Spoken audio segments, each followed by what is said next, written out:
Boa noite a todos, juntos para mais uma noite nos nossos estudos rápidos do Livro dos Espíritos. Nós que estamos hoje iniciando a nossa aula de número 147, capítulo 11 da segunda parte do Livro dos Espíritos. Nós iniciamos ontem, dentro desse capítulo 11,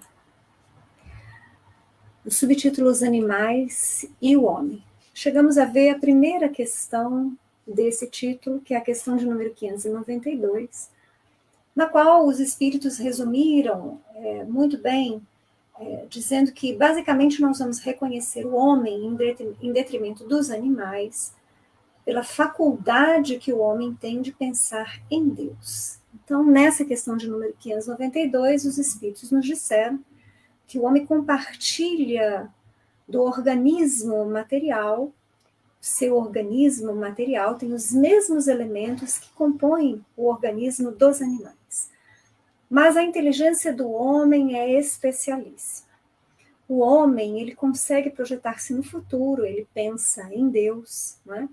Ele reconhece-se, ele tem noção do seu aprendizado do passado, do presente, ele pensa e planeja o seu futuro. Coisas que em si os animais não fazem. Os animais têm a inteligência instintiva, ou seja, diferentemente das plantas, eles pensam. Só que o pensamento dos animais é descontínuo, diferente do homem, cujo pensamento é contínuo o tempo inteiro. Não nos iludamos, mesmo durante o sono físico, a mente que pertence ao espírito continua pensando. É por isso que temos os sonhos, né? E por isso que muitas vezes acordamos no dia seguinte e conseguimos um resultado, às vezes de uma problemática com a qual tivemos de lidar no dia anterior. Mas não vamos entrar em detalhes em relação aos sonhos, nós já falamos sobre isso quando estudamos sobre o desdobramento da alma. Então vamos continuar dentro dessa temática de Kardec, animais e o homem. Na questão 593, Kardec vai perguntar: poder-se-á dizer que os animais só obram por instinto? Quer dizer, Kardec quer saber aqui se todo o movimento do animal é tão somente pelo instinto. Respondem os espíritos: ainda aí há um sistema. É verdade que na maioria dos animais domina o instinto, mas não vês que muitos obram denotando acentuada vontade? É que tem inteligência, porém limitada. Ontem nós tivemos a oportunidade de comentar que nós vamos ver uma evolução dentro de cada reino. Nós comentamos isso quando falávamos dos vegetais. E que não existem entre estes reinos movimentos estanques, não há uma separação absoluta. Nós vamos percebendo movimentos transitórios. Então, quando uma espécie, quando o princípio inteligente está deixando, já teve um aprendizado mais avançado no reino vegetal e já se prepara para iniciar a sua trajetória no reino animal. Então, nós vamos ver isso dentro dos animais. É por isso que nós comentamos hoje que nós vamos ver espécies ainda muito primitivas, que não tem ainda nem o sentido da individualidade, ou seja, não houve a individualização plena do princípio inteligente, são exemplos dos insetos, né? Há uma alma coletiva, digamos assim, se a gente pode usar esse termo, né? E geralmente são espíritos responsáveis que orientam o conjunto.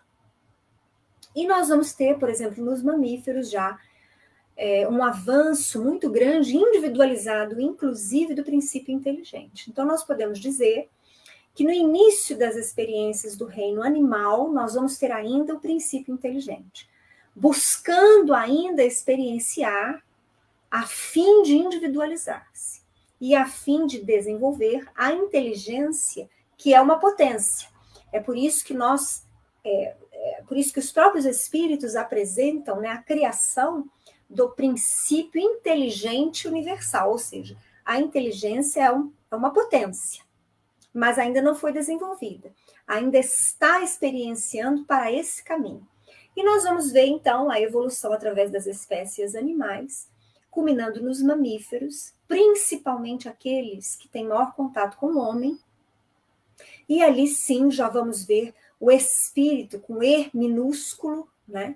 Já individualizado, já dotado de uma inteligência primitiva, já dotado de flashes de pensamentos e já dotado de vontade. Não a vontade como nós a conhecemos no homem, não. Mas o animal mais evoluído, tais quais os mamíferos, eles já obram, ou seja, eles já agem por afeto, por medo, por dor. Então já há uma expressão de um movimento inicial de vontade.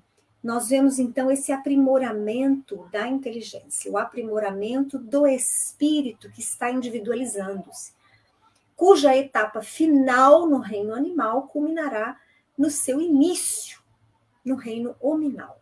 Bom, nessa questão 593, Kardec vai apresentar alguns comentários. Eu acho importante a leitura de alguns comentários. Então, eu reservei alguns trechos que eu acho interessantes para vocês. Então, diz Kardec: não se poderia negar que, além de possuírem o instinto, alguns animais praticam atos combinados que denunciam vontade de operar em determinado sentido e de acordo com as circunstâncias. Há, pois, neles uma espécie de inteligência, mas cujo exercício quase que se circunscreve à utilização dos meios de satisfazerem as suas necessidades físicas e de proverem a conservação própria. Então, olha que interessante. Os espíritos reconhecem aqui já esse movimento na inteligência e no exercício da vontade do animal.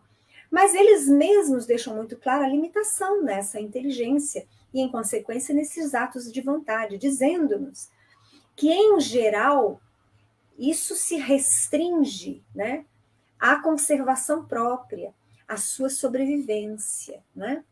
E continuam eles: nada, porém, criam, nem melhora alguma realizam. Então, ou seja, nós vamos perceber que não há no animal uma inteligência criativa. Não há no animal uma inteligência que nós poderíamos chamar de construtiva. O animal lida com o seu cotidiano. Então, o exercício da sua inteligência, da sua vontade, vai muitas vezes restringir-se ao afeto que ele tem pelos donos ou pelo homem que o cuida, né? A carência, muitas vezes, que ele tem quando fica muito tempo sozinho, né? Ou a identificação de uma empatia, como, por exemplo, os cavalos têm, principalmente em relação a crianças especiais, como se eles quisessem ajudar, como se eles soubessem que o trato com eles, das crianças especiais e dos cavalos, fosse benéfico. Mas tudo isso é muito restrito, restrito só ao mundo material, restrito só ao hoje. Continua Kardec. Qualquer que seja a arte com que executem seus trabalhos, fazem hoje o que faziam outrora, e o fazem nem melhor nem pior, segundo formas e proporções constantes e invariáveis. Ou seja, por si, pela sua própria inteligência, não há um progresso naquilo que os animais fazem. Uma vez que eles apreendem determinados atos, eles os repetem, né? E eles só vão fazer diferente quando aprenderem, principalmente com o homem, algo posterior. Continua Kardec. A cria, separada dos de sua espécie, não deixa por isso de construir o seu ninho de conformidade com seus maiores, sem que tenha recebido nenhum ensino. Ou seja, se nós tivéssemos, por exemplo, tirássemos algum animal do seu meio, né? Agora está me falhando a memória, que exemplo que eu poderia dar de um animal que aprendesse a conviver com o homem, mas que mantivesse os seus hábitos, tais quais os seus ascendentes, né? Mas, enfim, eu sei que eles existem, agora é que me fugiu na memória. Continuam os espíritos. O desenvolvimento intelectual de alguns, que se mostram suscetíveis de certa educação, desenvolvimento, aliás, que não pode ultrapassar acanhados limites, é devido à ação do homem sobre uma natureza maleável, porquanto não há aí progresso que lhe seja próprio. Mesmo o progresso que realizam, pela ação do homem, é efêmero e puramente individual, visto que entrega a si mesmo, não tarda que o animal volte a encerrar-se nos limites que lhe traçou a natureza. Tá? Agora me veio um exemplo, dentro disso que Kardec está falando nos seus comentários. Eu não sei se vocês já viram, visualizaram na internet, alguns elefantes que pintam. Eles seguram com a tromba um pincel, claro, um pincel grande, especial, a tela também grande é colocada na sua frente, e eles pintam, eles molham o pincel na tinta e pintam. Isso foi ensinado pelo homem. Então, o que Kardec está dizendo aqui é que por ele mesmo, pelo elefante, ele não vai aprimorar os seus traços. Estes desenhos, essas pinturas que ele faz são abstratas, não vai de uma hora para outra se tornar uma pintura clássica. Ele não vai conseguir pintar um animal, ele não vai conseguir pintar a natureza, né? Ele vai continuar com essa pintura abstrata, mostrando que ele repete aquilo que lhe foi ensinado. E se porventura esse elefante fosse colocado novamente na natureza, sem contato mais com o homem, ele iria voltar a agir como os demais elefantes. Ele iria esquecer-se da sua tarefa como pintor e iria viver conforme todos os demais elefantes, buscando comida da mesma forma, a água da mesma forma, banhando-se na lama da mesma forma e assim por diante. Bom, então esses os comentários de Kardec sobre essa questão 593 que Kardec havia apresentado aos espíritos e a sua resposta. Na 594, Kardec pergunta: tem os animais alguma linguagem? Se vos referis a uma linguagem formada de sílabas e palavras, não. Meio, porém, de se comunicarem entre si, tem. Dizem uns aos outros muito mais coisas do que imaginais, mas essa mesma linguagem de que dispõe é restrita às necessidades, como restritas também são as ideias que podem ter. É muito interessante isso que os espíritos nos falam, para que nós possamos perceber que há outros meios de comunicação entre os animais, assim como também os há entre os seres humanos. Eu não sei quanto a vocês, mas muitas vezes, quando nós somos muito próximos de alguém, um pai, uma mãe, um filho, um marido, uma esposa, às vezes são desnecessárias palavras. De um olhar para o outro já se percebe que algo está bem ou que algo não vai bem. E, inclusive, nós não podemos nos esquecer que muitas vezes há um início em nós de um movimento telepático, já denotando o avanço para o qual estamos caminhando, porque como espíritos angélicos, esta linguagem da telepatia que vigorará entre nós. Nós não necessitaremos mais da palavra falada, nem da palavra escrita. A transmissão do nosso pensamento é que será a realidade. Então, nós vamos vendo que desde a época dos vegetais, com as primeiras sensações com o meio, com essa troca com o meio físico, sensações físicas, químicas, caminhando pelos animais, que têm um meio de comunicação entre si, continuando no homem, que tem um meio de comunicação, para que se chegue ao angelical, nós vamos ver uma rota ininterrupta de avanço e de evolução. Há uma coisa muito interessante que eu noto aqui em casa, eu tenho 2 gatas. E muitas vezes eu percebo entre elas uma linguagem silenciosa através do olhar. Eu tenho uma gata, que é a dominante, que é inclusive menor. Ela é mais nova, é bem menor, pesa metade da outra. E ela é a geniosa. Então ela bate na mais velha, que é maior.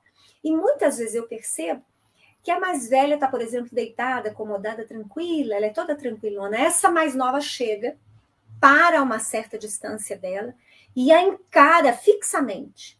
E tão somente desse olhar, que eu falo que é o bullying visual que a Suki faz, que é essa mais nova, a Yumi, que é a minha mais velha e tranquilona, levanta e vai embora, foge, deixa o espaço só para a mais nova. Geralmente isso acontece na minha cama. Por quê? Porque a mais nova acha que ela é minha dona e que a Yumi não pode ficar junto comigo quando ela está perto. Então a Yumi, tadinha, eu vou lá, busco ela de volta, mas eu percebo essa linguagem visual da Suki. Então, se isso eu percebo dentro da minha casa, eu creio que na natureza isso deve ser uma constante, né? Esta linguagem não falada. E nós não podemos esquecer que eles têm os seus barulhos característicos, né? Emitem grunhidos, né? Ronronares, enfim.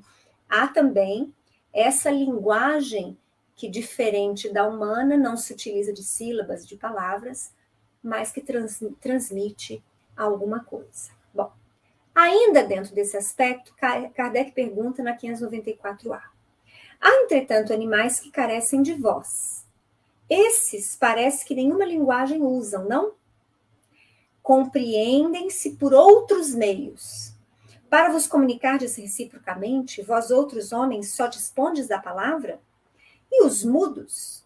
Facultada-lhes sendo a vida de relação, os animais possuem meios de se prevenirem e de se exprimirem as sensações que experimentam. Pensais que os peixes não se entendem entre si?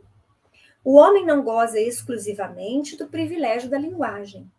A dos animais, porém, é instintiva e circunscrita pelas suas necessidades e ideias, ao passo que a do homem é perfectível e se presta a todas as concepções da sua inteligência. Entre outras palavras, a linguagem do homem evolui, porque o nosso pensamento ninguém consegue aprisionar.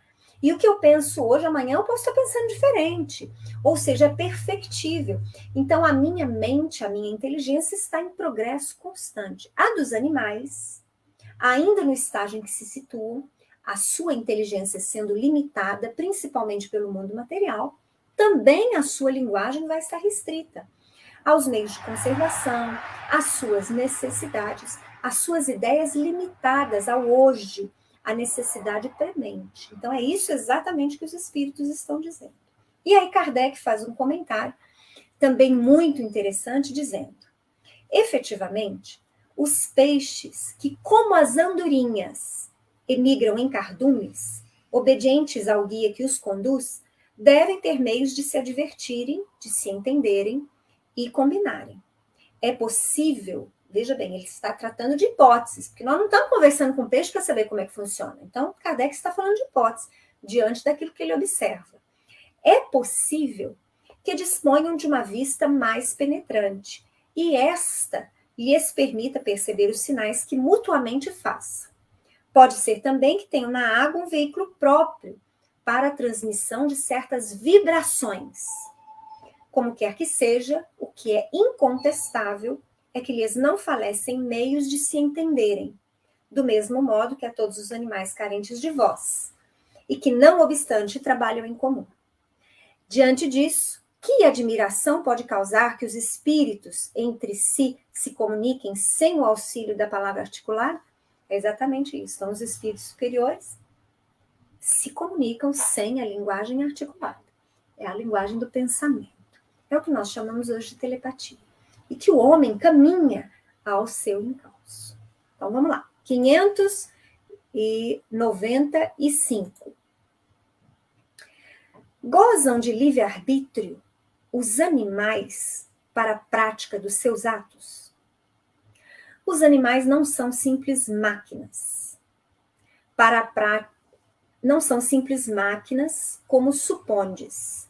Contudo, a liberdade de ação de que desfrutam é limitada pelas suas necessidades e não se pode comparar à do homem. Sendo muitíssimo inferiores a este, não têm os mesmos deveres que ele. A liberdade possuída restrita aos atos da vida material. Então, aqui, os espíritos fizeram, digamos assim, um equiparado entre a sua capacidade de inteligência do ser e os deveres que ele tem, principalmente para com Deus, para com a criação, para consigo mesmo. Então, uma vez que os animais têm a sua inteligência restrita, no atual estágio evolutivo em que se encontram, eles não têm deveres tais quais o homem os tem. As suas tarefas, se é que as poderíamos chamar dessa forma, se restringem à vida material. Então, é o aprendizado da vida material, é o aprendizado da sobrevivência, é o aprendizado das primeiras relações com o homem, é o aprendizado nos animais mais evoluídos, como os mamíferos, né, do cuidado com a cria. Então, no princípio, né, de um cuidado afetuoso que nós podemos perceber, mas que é muito inferior ao do homem, porque os espíritos frisam, os animais estão ainda muito distantes do homem. determinado autor, que agora me fugiu a memória, eu não sei se é Emmanuel ou se foi outro autor espiritual, ele diz assim, que a distância que existe entre os animais e o homem é basicamente equivalente à que existe entre o homem e os anjos, ou seja, são milhões de anos decorridos, milhares de experiências reencarnatórias. Nós não as temos contadas, até mesmo porque o caminho que cada um perfaz depende das suas escolhas, do hoje e do amanhã. Então, dois espíritos caminhantes não têm necessariamente o mesmo tempo para o seu avanço evolutivo. Então, dois animais também necessariamente não vão ter o mesmo igual tempo evolutivo até chegarem às primeiras experiências no reino nominal. Mas, definitivamente, os animais são sempre inferiores ao homem no quesito inteligência. Dividem a similitude do corpo material, mas possuem inteligências bastante diferenciadas. Vamos seguir. Questão 596. De onde procede a aptidão que certos animais denotam para imitar a linguagem do homem? E por que essa aptidão se revela mais nas aves do que no macaco, por exemplo, cuja conformação apresenta mais analogia com a humana? Então é interessante a pergunta de Kardec. Então, dentro dessa evolução no reino animal, que nós podemos perceber, a olho nu, vamos dizer assim, né, pela simples observação, nós vamos perceber que as aves são inferiores aos macacos. Estes últimos fazem parte dos mamíferos. Tem, inclusive, hoje em dia, movimentos. A mão do macaco está se modificando, segundo estudos mais recentes dentro da biologia. Por quê? Porque era muito nítido, algumas décadas atrás, que os macacos não tinham esse movimento desse dedo aqui nosso que agarra. Então, o macaco não fazia isso. Os seus dedos eram todos quase que numa linha, então ele só fazia isso. Só que hoje em dia, alguns macacos já apresentam modificações na formatura de suas mãos e já conseguem fazer esse movimento de agarrar. Então, isso é um estudo. A ciência da biologia vem observado estas mudanças que levam décadas, muitas vezes séculos, para serem imprimidas nas gerações mais atuais.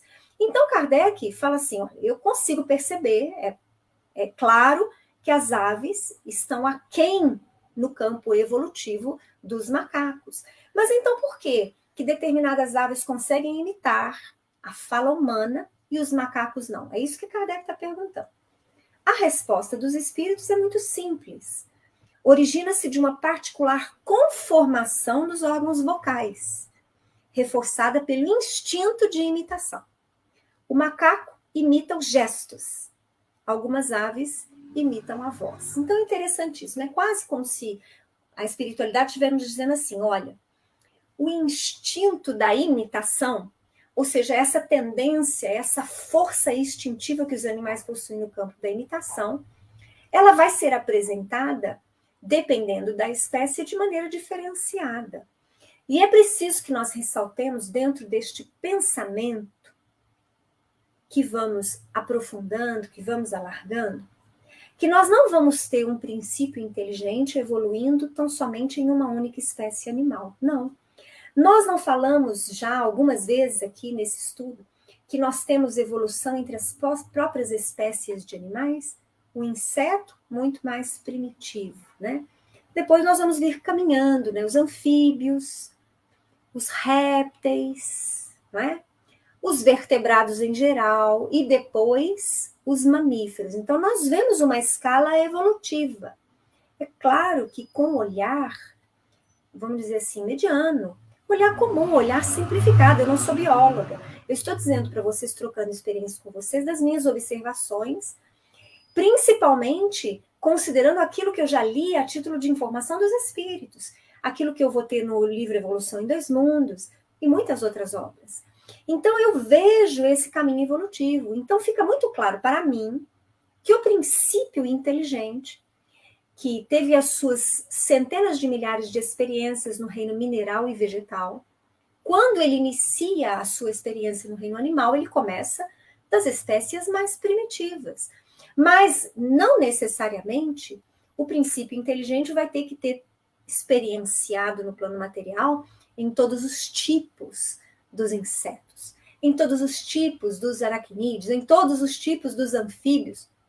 Não há essa obrigatoriedade. Eu afirmei esses dias para vocês, porque faz parte do nosso estudo, daquilo que os espíritos nos falam, que nós, espíritos com E maiúsculo, já a individualidade, não iremos experienciar reencarnando em todos os mundos existentes nos universos.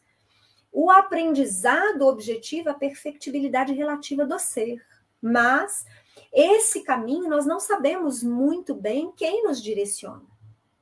Então, quem direcionou o nosso espírito para que tivéssemos as nossas experiências no planeta Terra, pertencente ao sistema solar, da galáxia, da Via Láctea? Quer dizer, quem definiu isso? Quais os padrões que foram utilizados para nos designarem para compor essa humanidade em detrimento de uma outra humanidade equivalente também ao mundo de provas e expiações, mas que pertença a uma outra galáxia, em outro quadrante do universo que conhecemos ou de outros universos que ainda não são desconhecidos. Então, há muitas coisas que ainda fogem do campo da nossa inteligência, inclusive do campo do nosso entendimento.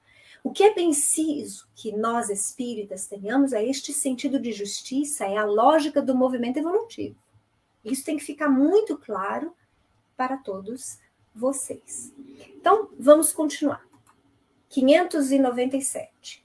Pois que os animais possuem uma inteligência que lhes faculta certa liberdade de ação, haverá neles algum princípio independente da matéria? Entre outras palavras, Kardec quer dizer se os animais têm alma. Será que os animais têm espírito também? Porque, veja só, a gente sabe que eles têm vida orgânica, mas o que os faz agir, uma vez que eles têm uma determinada liberdade? Não é só a matéria inerte, porque a matéria inerte, nós vamos ver, é a dos minerais, neles não tem vida. Já nos vegetais tem vida, mas eles não têm liberdade de locomoção, tal qual o animal. Então, será que o animal tem alma? É o que Kardec pergunta. E que sobrevive ao corpo. Então, vamos lá. Na 597A, Kardec ainda pergunta, será esse princípio uma alma semelhante à do homem? É também uma alma, se quiserdes, dependendo isso do sentido que se der a esta palavra. É, porém, inferior à do homem. Há entre a alma dos animais e a do homem distância equivalente à que medei entre a alma do homem e de Deus. Então, mais uma vez aqui, nós vamos ver a afirmativa que eu falei, que é de outro espírito, que fala dessa distância entre animal e homem, entre homem e os anjos, agora entre o homem e Deus, né? Sabedores nós, que nós nunca seremos Deus. Então, eu acho mais fácil lidar com o pensamento de nós para com os anjos, porque anjos nós um dia chegaremos a ser. Deus, não, porque Deus é único. Bom, mas aqui vale a pena entender o que os espíritos estão dizendo. Olha, os animais têm uma alma sim, mas não é a mesma do homem. Até porque a conformação do corpo físico que um e outro se utiliza é diferente. Se nós pegarmos o aparelhamento cerebral de um animal superior para com o homem, há diferenças. Apesar da diferença genética ser pequena, nós não vamos entrar em detalhes aqui, mas vocês busquem depois, se forem curiosos, né? Qual a diferença dos genes do macaco para com o homem? Qual a diferença dos genes do rato para com o homem? A percentagem é mínima. Quase inexplicável a diferença física que se apresenta depois. É por isso que a ciência hoje caminha, muitos dos cientistas, para o entendimento e o estudo de que existe um molde pré-físico. Nós espíritas sabemos da existência anterior do espírito, que este possui um perispírito, e que é este perispírito, com o comando do espírito, que administra a formação do novo corpo. Mas a ciência materialista não acredita ainda nisso. Então, ela está buscando, porque não lhe resta alternativa, entendimentos acerca de um molde, que seria o que nós entendemos por perispírito, um molde biológico, ou seja, algo que já exista e que possa ir dando os comandos para que as células tronco conformem o novo corpo físico em formação no ventre materno. Interessantíssima essa parte de ciência genética. Mas nós espíritas já sabemos disso. Então, o que Kardec está dizendo, o que os espíritos estão dizendo basicamente é o seguinte: o espírito do animal, com E minúsculo, a alma animal, possui um corpo perispiritual análogo ao corpo material que ele vai utilizar. Então, nós vamos perceber que também o perispírito dos animais apresenta conformação limitada se comparado ao perispírito do homem, do ser hominal. Então, a ideia é que é a mesma, mas em absoluto, os aparelhos são diferentes. O corpo perispiritual dos animais e o corpo perispiritual do homem vão ter conformações equivalentes ao corpo físico que eles se utilizam na reencarnação, na vida no plano material. Bom, e aqui a gente encerra o nosso estudo de hoje. Hoje, uma quinta-feira, voltamos na terça-feira que vem, ainda dando continuidade a essa temática de animais e homem. Espero que vocês estejam gostando. Eu agradeço a presença do Claudeir, da Denise, do Anderson, do Carlos Teixeira, da Eliana Rosa, do Carlos Caiafa, de todos os outros que acompanham os nossos estudos, nos outros horários possíveis. Se vocês tiverem questões sobre esse assunto animais e homem, pensem, anotem as questões e passem a trazer as questões no campo aí dos comentários do nosso chat. O Anderson de vez em quando faz isso, o Anderson Mazeu, e dentro das minhas limitações, eu procuro responder, eu procuro comentar, para a gente aprimorar, a gente aprofundar um pouco mais essa matéria interessantíssima que nós estamos estudando e as quais eu já antecipo para vocês. O Livro dos Espíritos não vai esgotar. Ele só vem para atiçar mais a nossa curiosidade. Bom, uma boa quinta-feira, um bom final de quinta-feira, um bom fim de semana. Eu aguardo vocês terça-feira que vem, às 7 horas da noite. Um grande abraço.